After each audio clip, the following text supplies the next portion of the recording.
tous et bienvenue dans cette nouvelle vidéo. Alors aujourd'hui j'avais envie de vous parler du rôle du père dans l'allaitement et comment le père va jouer sa place, trouver sa place dans cette relation fusionnelle qui existe entre la mère et son bébé lors de l'allaitement. Je vais tenter de répondre à cette question et de vous donner des conseils en fonction de comment moi j'ai vécu mon allaitement avec mon conjoint, comment il a trouvé son rôle et surtout en m'excitant au passage sur la société puisque vous savez que j'aime bien ça et ça m'avait manqué.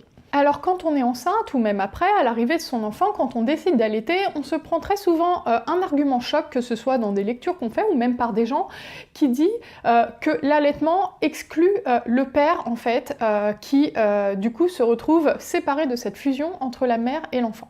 Puisque oui, malheureusement, jusqu'à preuve du contraire, le père ne peut pas donner le sein en fait.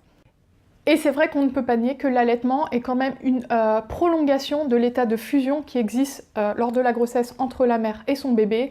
L'allaitement permet de continuer cette fusion entre la mère et son bébé et certains pères peuvent se ressentir exclus et frustrés de cette sensation de séparation et d'exclusion en fait.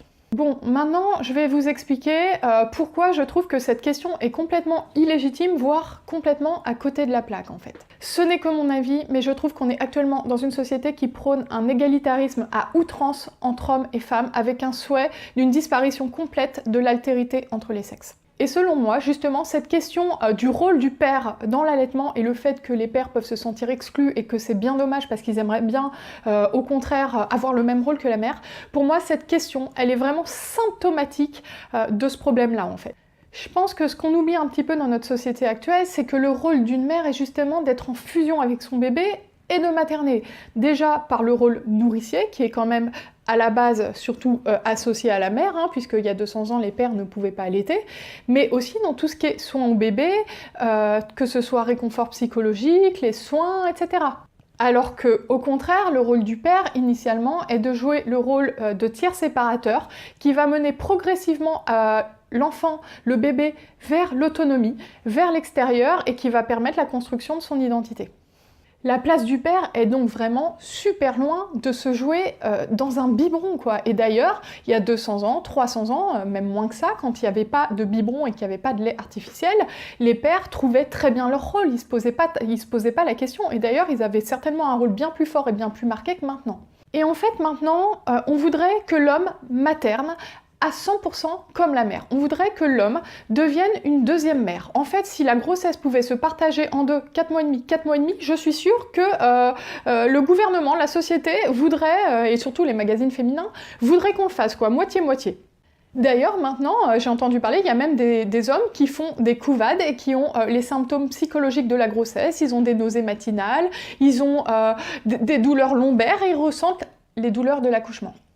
Alors voilà, moi je trouve ça un petit peu exagéré tout ça. Je veux dire, le père peut très bien trouver un rôle en dehors de l'allaitement, il va trouver son rôle, il n'y a pas de problème avec ça. Après, moi je suis pas du tout en train de dire qu'il ne faut pas que l'homme, le père, participe aux soins, qu'il change les couches, etc. Moi avec mon conjoint, il l'a énormément fait, il m'a énormément aidé, et justement, je vais en parler justement dans les conseils pour la place du père, mais le père va pouvoir aider la mère et trouver son rôle dans énormément d'autres petites choses que l'allaitement, et heureusement d'ailleurs.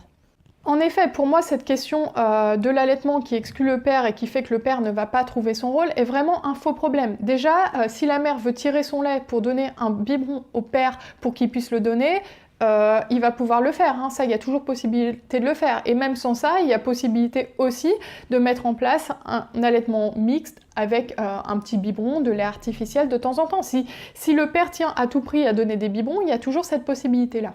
Sans parler de la diversification alimentaire qui vient au final très vite. Si on a envie de la démarrer à 4 mois, on peut très bien la démarrer à 4 mois, mais sinon c'est à 6 mois, et je veux dire, c'est très vite que le bébé va pouvoir être nourri avec des cuillères et tout. Donc si le père veut absolument avoir un rôle nourricier, il va pouvoir le faire également. En plus, il faut quand même le dire, il y a beaucoup de pères qui disent oui, je vais donner le biberon la nuit, qui disent qu'ils vont le faire, et au final, c'est quand même souvent aussi les mères qui gèrent le biberon. Donc au final, si ces mères-là avaient envie d'allaiter au départ, c'est quand même un peu dommage parce qu'elles auraient pu faire du cododo, ne pas se réveiller vraiment et au final se retrouvent à gérer tous les biberons nocturnes. Et je pense que les pères ou même les mères qui se posent ces questions-là, c'est des gens qui n'ont pas d'enfants en fait, parce qu'il faut tout un village pour s'occuper d'un bébé. Et croyez-moi, il y a assez de place et de fonctions pour deux, largement. Je veux dire, c'est pas parce que le papa ne donne pas le sein et qu'il ne donne pas de biberon non plus, si la mère allaite, qu'il va pas avoir des choses à faire et qu'il va pas avoir un rôle à trouver. Et justement, je vais vous donner des exemples de choses que peut faire le père pour soulager la merde, pour soulager la merde, pour soulager la mère, je fais des lapsus chelous quand même, pour soulager la mère et s'investir dans sa relation de père et s'investir dans sa relation avec son bébé. Alors déjà, le père va avoir un rôle de soutien moral essentiel à la mère, surtout au début où c'est très difficile de s'occuper d'un bébé, les débuts d'allaitement sont compliqués, sont difficiles, et le père peut être là pour l'aider psychologiquement à tenir le coup, à y arriver. C'est bien s'il peut se renseigner sur l'allaitement. J'avoue que j'ai jamais réussi à faire en sorte que mon conjoint s'intéresse à l'allaitement, et au final, c'est peut-être normal en fait, hein. J'aurais peut-être trouvé ça louche qui lise des tonnes et des tonnes de trucs sur la lactation, mais bon, pourquoi pas. Je pense que le père peut être un véritable soutien moral pour l'allaitement. Je lis aussi souvent sur internet pour les conseils pour les pères qui souhaitent trouver leur rôle dans l'allaitement que quand le bébé pleure la nuit, le père peut aller se lever la nuit, chercher le bébé et l'amener à la mère. Bon, j'avoue que moi, ça s'est jamais appliqué chez moi parce que je trouve ça un peu ridicule quand le conjoint déjà travaille et que la mère ne travaille pas, de se lever juste pour la porter. Au final, les deux sont réveillés. Moi, c'est vrai que ma fille, elle dormait jamais très très loin de moi. J'allais pas réveiller mon conjoint pour qu'il y aille et qu'il me la ramène alors qu'elle était à 2 mètres. C'est vrai que moi, j'y allais. Mais pourquoi pas, ça peut être une solution.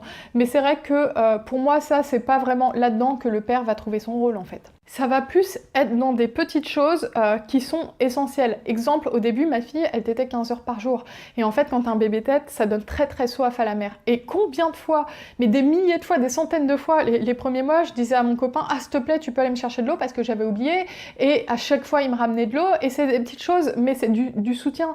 Et ce qu'il y a aussi, et qui est très très important, quand on garde un bébé 10 heures par jour seul au début la journée, moi quand mon conjoint rentrait, il s'occupait à 100% de ma fille, que ce soit le bain ou le manger hein, quand elle était plus vieille, la diversification, mais aussi et surtout la sortir très loin pour que je ne l'entende plus. Et ça, c'est vraiment un rôle essentiel. Hein. Moi, je trouve heureusement qu'il a fait ça. Il la prenait, il la sortait, il me laissait 2 heures tranquille. Et pour moi, le père, il a ce rôle-là aussi, de soutien et de dire, de prendre le bébé quand la mère en peut plus. En plus, moi c'est vrai que vu que je gérais ma fille seule et qu'elle était quand même assez compliquée les premiers mois, vous pouvez aller voir mes vidéos mon bébé est un baby, etc. ou faut-il laisser pleurer bébé, où en gros j'explique à quel point c'était difficile. C'est vrai que ça a été essentiel pour moi de faire en sorte que mon conjoint puisse gérer l'endormissement en fait. Donc du coup, c'est vrai qu'au départ c'est un peu difficile parce que les bébés généralement préfèrent être avec leur mère, mais nous, on a vraiment fait en sorte dès le départ qu'elle s'habitue très vite à lui. C'est-à-dire qu'au départ, elle était en crise dans ses bras, mais il m'a dit non, non, non, non, non, je la garde et je l'habitue. Et en fait, maintenant, c'est la plupart du temps mon conjoint qui gère l'endormissement. Et d'ailleurs, elle s'endort beaucoup mieux sur lui. Et c'est vrai que moi, ça a été un soulagement énorme. Donc ce que je veux dire, c'est que le père va pouvoir trouver son rôle. Il y a assez de fonctions pour 2 quand on gère un bébé. Hein. Pour moi, il y a même assez de fonctions pour 10. Et si c'est pas ça, il va pouvoir gérer la cuisine, le linge, les petits pots, enfin, ce que vous voulez, quoi. Je veux dire, pour moi, le rôle du père ne se joue pas dans un biberon, quoi. C'est n'importe quoi. Et je comprends pas qu'on nous lave le cerveau à ce point, au point de penser que si le père ne joue pas de rôle de deuxième mère, c'est qu'il n'aura pas de rôle, en fait. Je pense aussi qu'il peut être important pour les mères de laisser de la place au père, en tout cas de décider de le faire plus ou moins. C'est un équilibre à trouver dans chaque couple. Moi, c'est vrai que je discute pas mal avec des jeunes mamans, de par ma chaîne YouTube, et je vois beaucoup de jeunes mamans qui finalement ont un bébé qui est très très accroché à elle et qui ont du mal à le confier au papa, à le faire dormir et tout, parce que le bébé n'a pas été habitué. Ce que je ne critique absolument pas, puisque pour moi, c'est un équilibre qui se trouve entre chaque couple. Mais ce que j'essaie justement de dire, c'est que chaque mère va décider quelle place elle laisse au père, c'est-à-dire à partir de quel moment elle est prête à laisser plus de place au père, à partir de quel moment elle veut que le père gère l'endormissement, les siestes ou autre chose. Et ça, c'est quelque chose qui dépend de la personnalité de la mère, de la patience qu'elle a, de la patience du père aussi, à quel point le père veut s'impliquer, mais ça dépend de chaque couple et c'est pas quelque chose qui doit être dicté par la société ou par les magazines féminins, quoi. Donc justement, moi dans mon couple, mon conjoint a pris très très tôt le rôle d'endormissement de ma fille et j'en suis très contente, mais il y a des couples où ça arrive beaucoup plus tardivement et où le père va avoir un rôle de tiers séparateur plus tardivement, mais c'est pas pour autant que c'est plus mal, hein, bien au contraire. Moi je pense que plus la fusion est forte avec le bébé longtemps la première année, et mieux c'est pour le bébé. Moi j'avoue que j'ai pas eu ce courage-là, mais voilà, pour moi c'est pas du tout quelque chose de critiquable, et le père va trouver son rôle et va séparer progressivement la mère du bébé, cette fusion, très progressivement, et en fait son rôle il est là. J'ai aussi un commentaire à faire sur quelque chose que j'ai lu hier sur internet, comme quoi, donc sur un site extrêmement stupide je trouve, mais bon, vous serez peut-être pas tous d'accord avec moi, comme quoi l'allaitement est une décision qui se prend à deux, c'est une décision de couple, en gros, si le père n'est pas d'accord, et bah pas d'allaitement. Et bah moi je suis révoltée par cette phrase. Pour moi, l'allaitement, c'est la mère qui décide. Une mère qui veut allaiter, si le mari n'est pas d'accord, c'est hors de question qu'elle dise « bon bah t'es pas d'accord, je refuse ». Enfin, je n'allaite pas, je veux dire. Pour moi, c'est vraiment quelque chose de très violent pour la femme si elle veut allaiter et jouer son rôle de mère, entre guillemets, à 100%. Je dis à 100% parce qu'une femme qui ne veut pas allaiter joue aussi son rôle de mère à 100%. Mais si une mère estime qu'elle souhaite allaiter pour se sentir heureuse et remplir son rôle de mère, quel père va avoir le droit de lui dire « non, tu le fais pas parce que moi ça me vexe et que j'ai envie de donner un biberon ». Non, je suis désolée, il y a d'autres solutions à trouver. On peut discuter de quelles concessions on peut faire. Est-ce qu'on donne des biberons de lait tiré? Est-ce qu'on donne un peu de biberons en mix et tout? Mais pour moi, aucun père n'a à interdire à une mère d'allaiter. Je suis vraiment révoltée par cet article. Et sinon, pour finir, j'avais envie de vous lire une phrase. Hier, en préparant la vidéo, pareil, j'ai lu pas mal de choses pour bien m'énerver, bien m'exciter avant de lancer la vidéo. Et en fait, j'ai trouvé une phrase qui est pour moi la quintessence de ce que je déteste lire, en fait. Et donc, je vais vous la lire et vous faire un petit commentaire de texte. Alors, l'allaitement est quand même une forme d'exclusion du père. Donc jusque-là, on est d'accord, hein, mais pour moi, c'est pas un problème que ça exclue un peu le père les premiers mois. C'est logique, en fait. Comment pourrais-je penser mon rôle de père indépendamment de celui de la mère? Mais quelle phrase stupide en fait.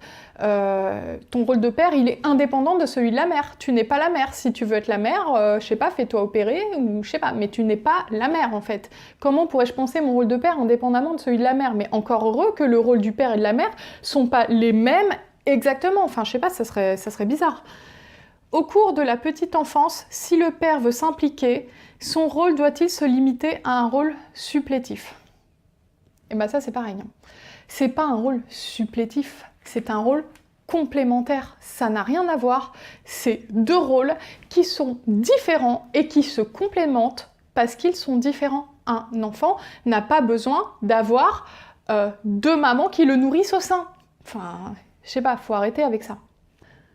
Donc voilà, je me suis encore bien excitée, bien énervée. Le pire, c'est que c'est vraiment, à chaque fois je me dis reste calme, t'énerve pas, sobre, subtilité, et j'y arrive pas. Si vous n'êtes pas d'accord, et vous avez tout à fait le droit, n'hésitez pas à l'exprimer en commentaire. Si vous êtes d'accord avec moi, mais que vous avez un avis un peu moins énervé, un peu plus subtil, etc., ou qu'il y a certains points que vous souhaitez relever par rapport à ce que j'ai dit, n'hésitez pas également. Et je vous dis à bientôt pour une prochaine vidéo.